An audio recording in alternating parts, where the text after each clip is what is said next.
Hey, I'm Val Forget, president of Navy Arms. And today we have a very special guest here, Mr. Rock Galotti, president of Motion Picture Weapons.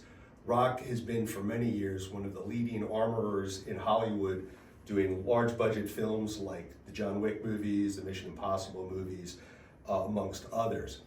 I met Rock doing the 2003 film, The Last Samurai with Tom Cruise, and supplied Rock all of these 7184s that you see here now. So Rock, tell me about Samurai and how that scene was put together, the big battle scene at the end.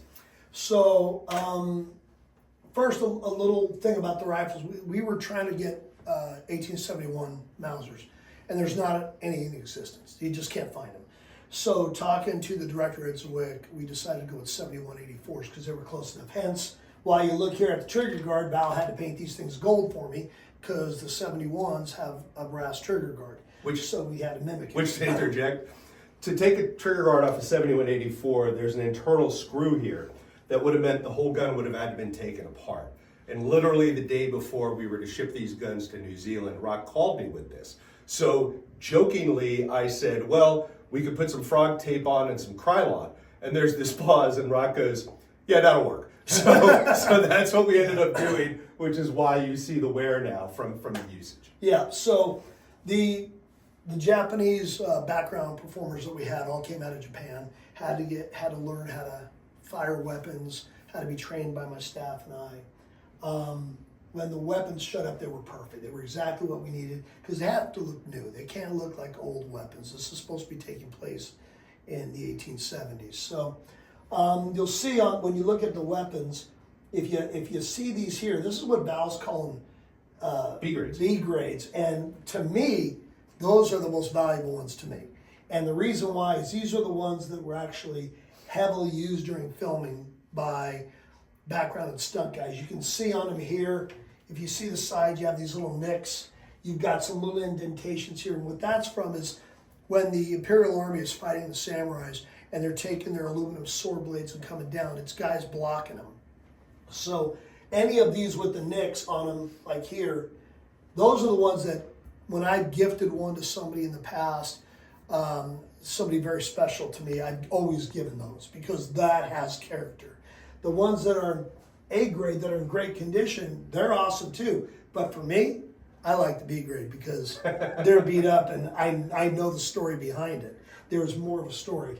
So all the weapons were neutered to fire single round. Correct. So because what we had to do is the 1871s did not have any magazine, so we had to make sure that all of our background guys didn't get lazy and they actually ejected around, picked up a new round, put it in, closed the bolt, came up and fired again. And we used a mixture of black powder and flash powder because if we would have used black powder, we would have smoked out the scene. Yeah. Like we did in one shot. And Ed's like, what the hell? And I'm like, I told you not to do that. But yeah, the battle scenes were pretty impressive. The Japanese were so respectful of these guns and so respectful of my assistant Chris and I that when it would rain, they would actually take the rifles and stick them underneath their jackets. Wow. And they would rather get wet than my rifle and disrespect me. Or you would see them walk over to tents and guys would be standing out in the pouring rain in New Zealand with their arms sticking inside the tent with the rifles to try to respect us. They're a great rifle and I'm happy that collectors and people that have an appreciation for the film are going to be able to get a hold of these. And that's it. When these are gone, that's all. I've maintained a few of my own, like I've told you, but that's for family. Right. That's for me to give to my kids. Right. But this is it. When these are gone, there are no more. So these are available on the Old Western Scrounger website. We'll put the link in the comment section below. What's up next for Rock? What are you working on? So I've been blessed enough. I'm working for Taylor Sheridan quite a bit. So I just finished Lioness Season 2, and we start Lioness Season 3 early next year. And he keeps me pretty busy, so I'm not having to look at anything else. Yeah, he's pretty popular. Yeah, he does one or two. One or two, exactly. Keanu's got a couple projects that he wants to get off the ground. Nice. Taylor's got something epic that I can't discuss, but it is epic, huge, and that should happen hopefully sooner rather than later, so awesome. I can retire and stay at home on my farm in Tennessee and relax.